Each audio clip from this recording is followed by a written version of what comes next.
Liam of Carcanne. Chapter 4. The Guild. Part 1. Vibrations shot through the palm of Liam's hand, passing through his wrist and into his elbow. Before he could process the tingling sensation that filled his arm, it was already necessary for him to raise his weapon and defend himself again. For what felt like the 100th time in the last few moments, the wooden sword in his hand saved part of his body from exploding in pain.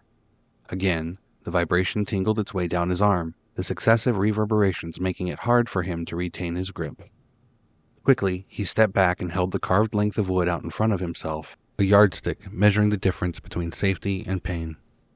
He had learned early on in the fight that at this distance he was safe. Here, he stood just out of reach of the slender man standing in front of him. He had also learned, however, that it was just as dangerous to get comfortable. He had made that mistake, and it had cost him a throbbing head. All it took was a half step from his adversary, and he'd be back in the danger zone. Fighting the pressing urge to shake his arm, Liam threw himself back into the melee after affording himself only a second's respite. Shuffling forward quickly, he made to thrust for the protective chest plate worn by Kieran the Gold. The senior adventurer batted his blade to one side and, in a move that Liam was finding typical of his examiner, slid his own wooden blade along the top of Liam's to smash his unprotected fingers. This time, however, Liam was ready. This time, Liam twisted his waster so the pillions would protect his hands. As soon as he felt the clunk of Kieran's blade hitting the T-shaped handguard, Liam's arms exploded forward and he threw Kieran's blade off of his own. Liam took the opportunity he had created to slip his sword under Kieran's defenses and slam the blade of his weapon into his opponent's unarmored armpit. It was a clumsy move, his body mechanics were awkward and his edge alignment horrible. Instead of the edge of the blade biting like it should have, the whole sword twisted in his grip on contact. Despite that, it was still satisfying to see Kieran curse and take a step back from him, all the while waving his own tingling arm. Liam took a step forward to press the advantage the strike had given him when he was cut off by the deep, if annoyed voice of his opponent. "That's enough," Kieran said, deftly tossing the wooden sword into his free hand so he could shake out the affected limb. "I've had my fair share of bruises for the day, I think." Apparently, Kieran's fair share amounted to 3, substantially lower than Liam's fair share. Liam had managed to sneak through the defenses of his assessor only 3 times throughout the afternoon's martial testing. On the other hand, Liam remembered 8 times Kieran's blade had smashed some tender part of his own body, and who knew how many he had forgotten after the concussion-inducing strike that had landed across the side of his head. Still, it felt good to strike the final blow of the afternoon. "You'll be fine," the guild-appointed striker of blows assured Liam as he tried to bring feeling back into the deadened limb. "Nothing's hurt so bad either of us need to call for a cleric."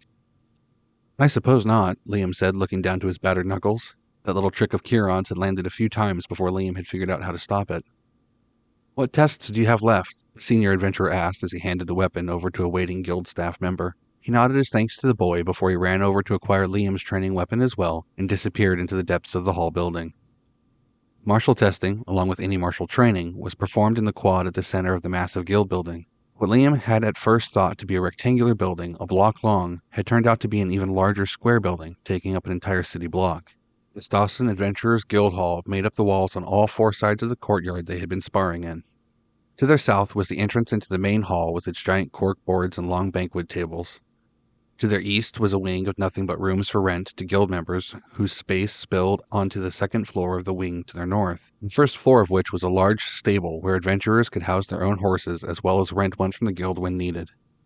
The western wing was made mostly of a large, arched entrance that led out onto a side street, complete with extra thick double doors that could be secured from the inside.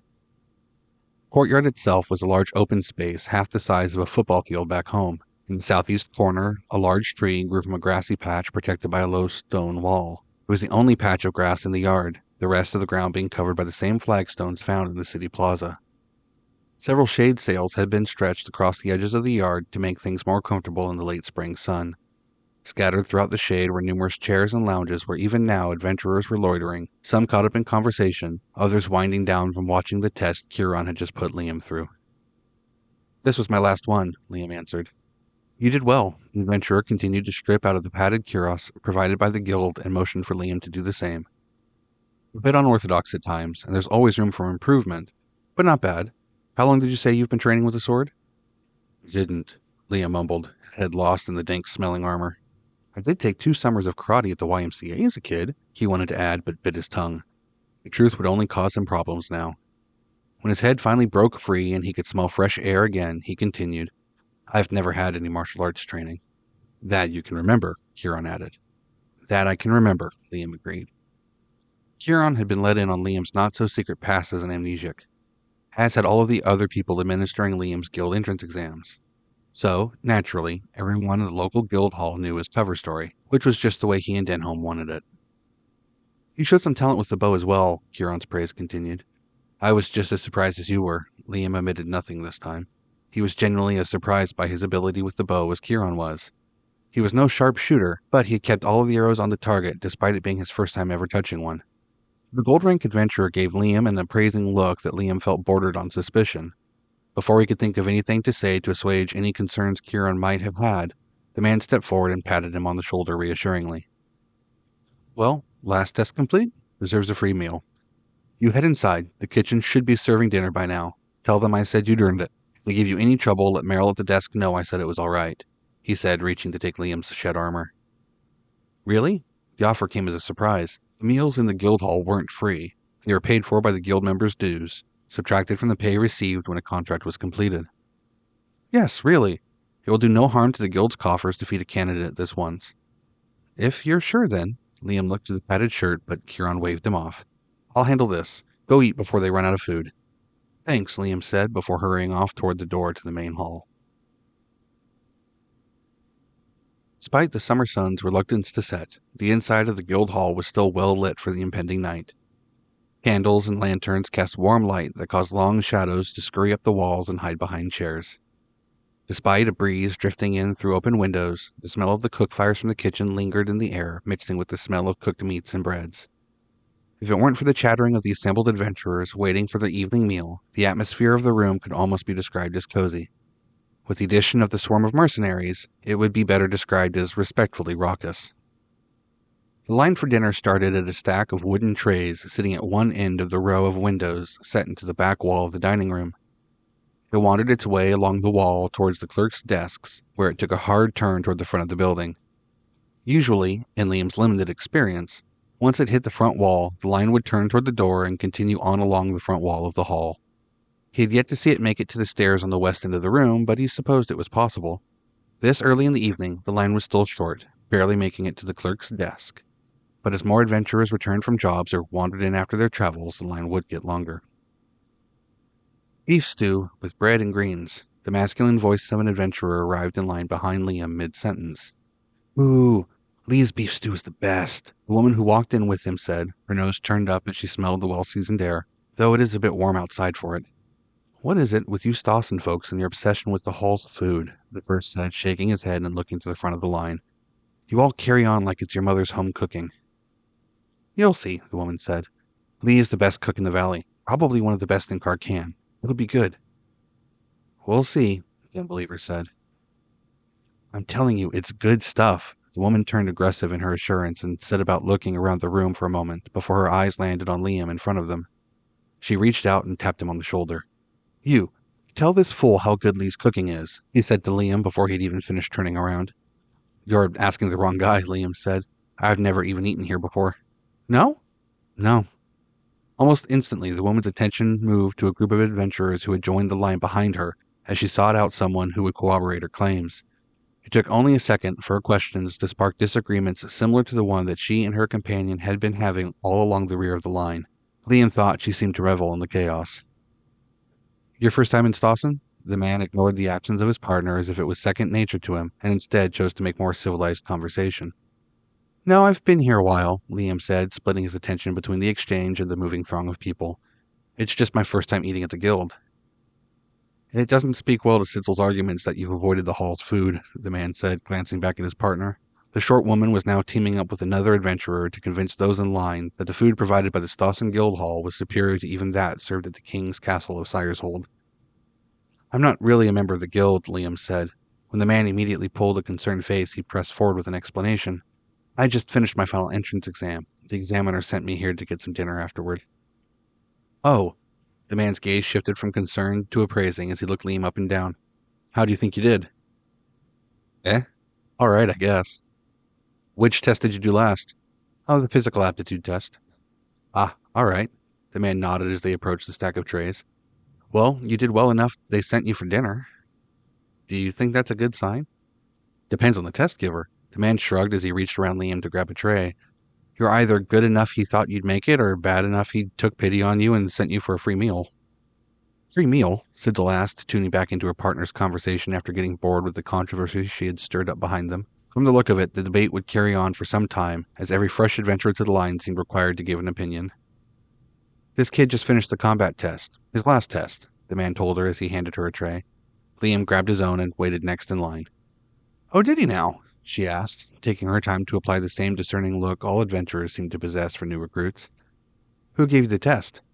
Huron, Liam answered. The gold? Sidsel asked. Liam nodded. And he sent you for a free meal when you were done? Liam nodded again. Welcome to the guild, kid, Sidsel said, reaching around her partner to offer her hand. Oh, it's like that, is it? Sidsel's partner asked as he was unceremoniously pushed aside. It's like that, Sidsel nodded. Huron knows his stuff. If he hadn't liked what he saw, he'd have sent him on his way. Well, that's encouraging, Liam said, stepping forward in front of the first in a line of medieval lunch ladies, with attention still on Sidsel and her partner. Sigil, the woman behind the counter barked. Excuse me? He asked, jarred by the sudden change in conversation, and turned his full attention on the woman. Your sigil. Her annoyance that Liam was not instantly complying, and worst of all, slowing down her dinner line, showed abundantly in her tone. He doesn't have one yet, Sidsel butted in. He just passed his last test. Liam gave Sidsel an appreciative glance, not only for the help, but also for the confidence the stranger seemed to have in him already. No sigil, no food, the burly woman said, shaking her head. His instructor sent him for the meal, Sidsel's partner attested, but still wasted no time in indicating the brass badge pinned to his chest to ensure his own meal. No sigil, no food, the woman insisted, getting louder. The change in volume drew the attention of several others already receiving food in line. Calm down, Kala, a familiar voice drifted from further down the line. Liam's fine, he's a candidate. Candidates don't get fed just for trying out. Kala called back down the line to the familiar face of Merrill, who was serving some portion of the meal further on. They do when Mr. Petter says so. Merrill's voice remained light and friendly as she seamlessly name-dropped her boss. Kala's face scrunched at the sound of his name. She turned as if she was going to shoot Liam down again, but stopped when her eyes fell on the face of another woman, who stood arms folded at the end of the line. Her face was round and friendly, but her features were focused sharp on Kala. She reminded Liam of an angry aunt scowling at a misbehaving child. Right then, Kala said quietly and dashed a spoonful of hot beans messily onto Liam's tray. I didn't know you were with Merrill. Enjoy. Her tone dripped with insinuation as it ran across the clerk's name, but she was careful not to say it loud enough for Merrill to hear. Still, she had made sure enough people heard her to start the guild rumor mill turning. Already concerned about the impression he was leaving on his first trip through the line, Liam tucked his head embarrassed. Thank you, he mumbled, and moved his tray down to the next station, trying to avoid further incident. The next member of the kitchen staff in line set a piece of bread on Liam's tray only after forcing their annoyed gaze from their coworker. Before Liam could say thank you, there was a commotion at the station Liam had just left. Next to them, Kala yelled out, stumbling back from her station as she waved her hand up and down frantically, trying to remove a large clump of steaming hot beans from her wrist. The line came to a stop as all attention once again turned to the commotion at Kala's station. Oh my goodness, I am so sorry. Sidsel's voice came from the center of the disturbance, performance loud and overdramatic. How clumsy of me, I am so sorry. Her tray lay overturned halfway into the window with hot beans dripping from the wood. Kala quickly turned from the line and dumped her arm into a nearby bucket of water. She scrubbed fervently at the burning residue left by the sticky sauce of the beans, cursing all the while. Before her accusations and temper could be turned back on Sidsel, the woman from the end of the line appeared by her side. Are you quite all right? She asked the injured member of her kitchen staff, her demeanor reminiscent of a frustrated headmistress. I'm fine, she just burned my wrist with her beans, Kala complained through gritted teeth. I really don't know what happened, Lee, Sidsel said, holding her hands up innocently. My hand just slipped, and next thing I knew there was beans everywhere. Let me see it. The woman grabbed Kala's wrist and pulled it out from the bucket. Liam couldn't make out anything, but the woman gave it a thorough inspection. Go back into the back and get a healing salve. You'll be fine. I'm fine now, Kala said, her earlier attitude not improved by her new injury. I said go get a healing salve, she repeated sternly. After it kicks in, and only after, you can help with the washing up, understand? The washing up? Kalla's temper flared at what appeared to everyone else to be a temporary demotion. Yes, the washing up. Lee's tone turned the words of the task into a threat. Yes, ma'am, Kalla said, averting her eyes from the woman's face. In doing so, her gaze fell briefly on Sidsel. Kalla's still present anger was palpable in the small space of the serving line, but if it bothered the woman at all, she didn't show it. Fine then. Lee turned her attention from the injured member of her staff and back to the line of adventurers. Standing ready with a fresh tray in hand, as if nothing had happened, was Sidsel. I'm sorry, Lee, the adventurer said as the woman approached the counter and took over serving up the beans. I really don't know what happened. It's all right, Sid. Accidents happen. Instantly, the woman's countenance changed. Gone was the stern expression. Instead, all that remained was the friendly ant-like demeanor that Liam suspected lurked beneath the surface. Come on, Sidsel's partner urged Liam to move down to the next station now that the commotion was over.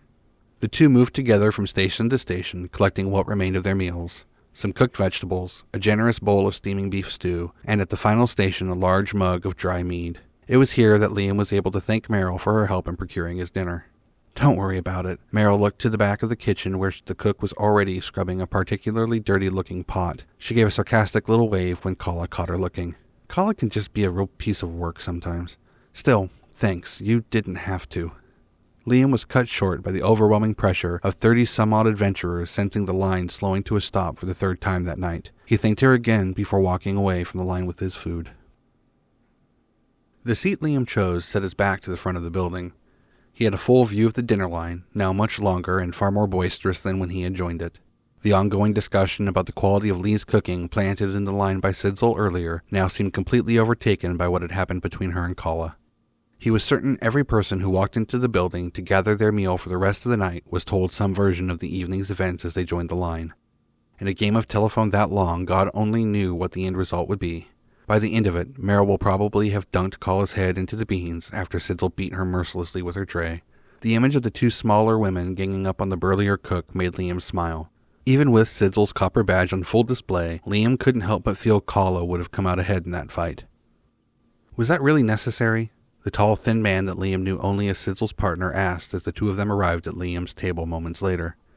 Was what necessary? Sidsel asked, playing the same innocent act from earlier as her tray set down on the table. All of that? He motioned to the line with his head. Don't think I didn't notice you scalding that woman on purpose. Well, she should keep my cousin's name out of her mouth, Sidsel said, her satisfaction with the way things had turned out practically overflowing onto the table. Meryl's your cousin? Liam asked. Second cousin, Sidsel said as she sat down across from Liam, her partner following suit. By marriage, we think. With such deep-rooted familial connections, I'd hate to see what would have happened if it were your sister, her partner said. She wouldn't still be standing, Sidsel said matter-of-factly as she glanced back over her shoulder at the kitchen, her mouth already half full of bread. Good to know, Liam nodded before taking a sip of his mead. I'm Court, by the way. Sidsel's partner reached across the table to shake Liam's hand. This is my partner, Sidsel. Liam, he responded, shaking his offered hand and exchanging a distracted nod with the revenge-eager Sidsel. How long did you say you've been in town, Liam? Court asked, striking up another conversation. Not long, a few weeks. Just came in town to take the tests, huh? Sidsel asked, her attention returning to the table. Not quite, Liam answered after swallowing some of the hot beef stew. Sidsel hadn't been wrong. The hall's food was easily the best cooking he had since arriving in Carcanne. He fed the duo his cover story, leaving out the details of the attack on the roadside and his side adventure with Adie and Roos. In the most recent tellings of the story, he had started incorporating bits of his run from the Vargar on his first day. It was an impressive story, and had the added benefit of giving the illusion he was remembering some things as time passed. Sounds like a hell of a time, Court nodded as he nursed his mead. Though he had yet to admit his defeat in the food argument, his beef stew had disappeared at a suspicious speed as Liam talked. I'd like to say it's been an interesting few weeks, but as far as I know, this is dull for me, Liam joked as he dug into his beans. They were soft and fragrant, full of umami and dark coffee flavors, almost as if someone had set out to create the antithesis of the overly sweet baked beans back home. And the two of you? He asked before shoveling another mouthful of the luxurious legumes into his mouth. Where do you come in from? We've been escorting a delivery of spices from Mandrode, Sidsel answered around a mouthful of her own dinner. But you don't tell people that, Court admonished her. What? She asked, exasperated, and motioned toward Liam with her spoon. He's gilled, he's fine. First off, he's barely gilled. No offense, Court corrected her and apologized to Liam. None taken. And second, with a cargo like this, you don't even mention it to other guild members, he continued. It's high-end cargo, not priceless spices from Mandrote. Fine, fine. She rolled her eyes and turned back to Liam. We're escorting high-end cargo from someplace east of here into Uznia. Court sighed and sagged on the bench. If it wasn't Sidzel's devil-may-care attitude that had broken him, it was definitely the air quotes. There seems to be a lot of business in escort jobs, Liam noted, trying to change the subject. I pictured more slaying monsters or seeking out lost treasure in abandoned fortresses. All of the lost treasure was discovered a long time ago, Court sighed wistfully. Long before any of us were born. The only thing you'll find in abandoned fortresses these days are goblins. Monster hunting, however, Sidzel chimed in. That's real adventuring. Real adventuring, huh? Liam asked before polishing off his beans. It takes skill to track down a group of goblins in the woods. That or a tracking spell. And after the passes close and international trade dies down in the fall and winter, it's the bread and butter of full-time adventurers, Court nodded. Anyway, we've been on the road from Mandrote to Dawson for the last few weeks, Sidzel continued from where Court had cut her off. Our caravan is resupplying up here and moving on into Uznia the day after tomorrow. Court shook his head and shot a pleading look at Liam, who stifled a chuckle at Court's exasperation with his partner. Liam couldn't help but wonder if all guild memberships were as lopsided as this one seemed to be. Come to think of it, Otto and Nori had been fairly dissimilar as well. As Court went about scolding his loose-lipped partner again, Liam dunked the last few bites of his bread in his mead before finishing off his meal. His attention wandered around the room as he chewed absent-mindedly. They had been posted at their table for some time now, and the line, though moving steadily since Sidzel's bean incident, had expanded since they had been through it. Liam spotted Kieran chatting with several other adventurers, some of whom had been watching Liam's test, as he took his turn in the queue. So, rank doesn't buy you a faster dinner. Liam supposed that was a good thing. Though Kieran was the highest-ranked adventurer he had met so far, and from what he understood was the highest-ranked currently at the Stassen Hall, Liam had yet to see any abuse of rank in the organization. There had been no secret hazing rituals during his exams, no fraternity-inspired taunting, though there was still time for that once he passed the test, he supposed. Oh, here we go! Liam was roused from his musings by the sound of a loud voice. He looked back to Court, who was still trying to impact a concern for safety into his carefree charge. The voice had not come from the two. Perfect.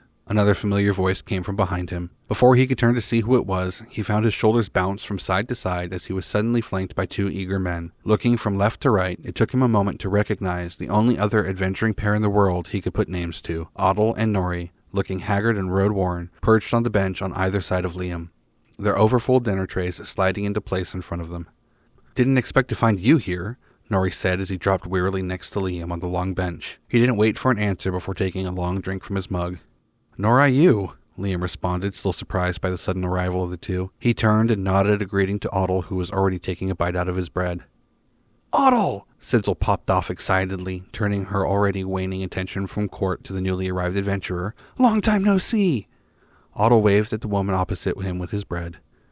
Oh, right, Liam sputtered awkwardly before rebounding into proper introductions. Norwood of Mandrote, this is Court of...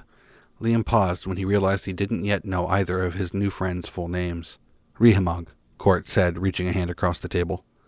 Nori wiped his hand on a pant leg before reaching over and shaking his hand. And this is... Sidzel of Stassen, Sidzel said, reaching over and shaking the hand Nori had been too slow to pull back. I take it you and Otto know each other? Nori said as Sidzel pumped his hand.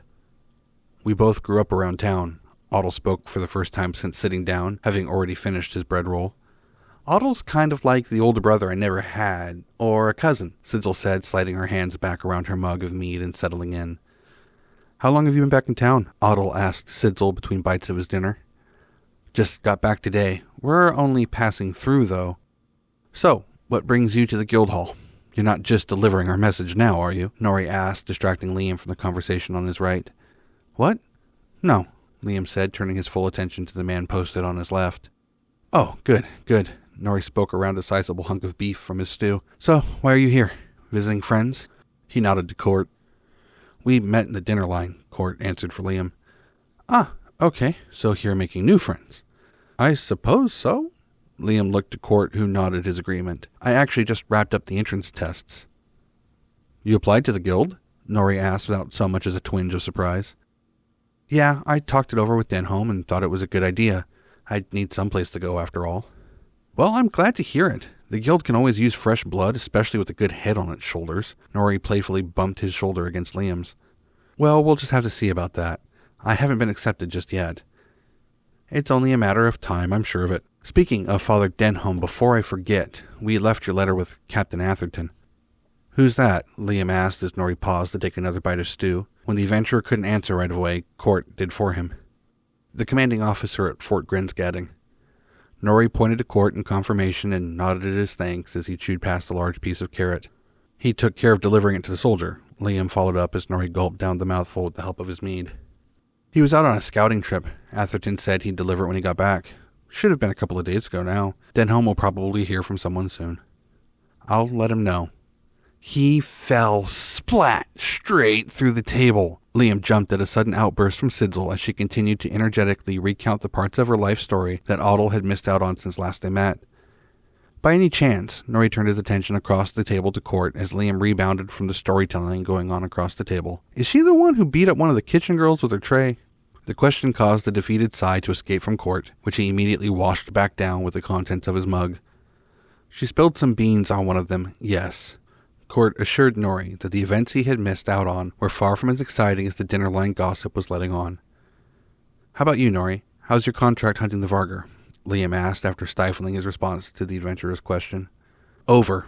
The haggard-looking man lifted his mug and took a long pull of mead as if toasting the memory of a fallen friend. We only just arrived back at the hall from Grensgadding in time for dinner. Hunting Vargar? Court asked, intrigued. In the Splitbush Woods for Atherton and the fort. They've been a real problem for some of the local villages and travelers on the western branch the last few years, Nori summarized. We collected 14 pup and yearling pelts and 6 adult pelts over the last 6 weeks. Sounds like a lucrative contract, Court nodded his approval.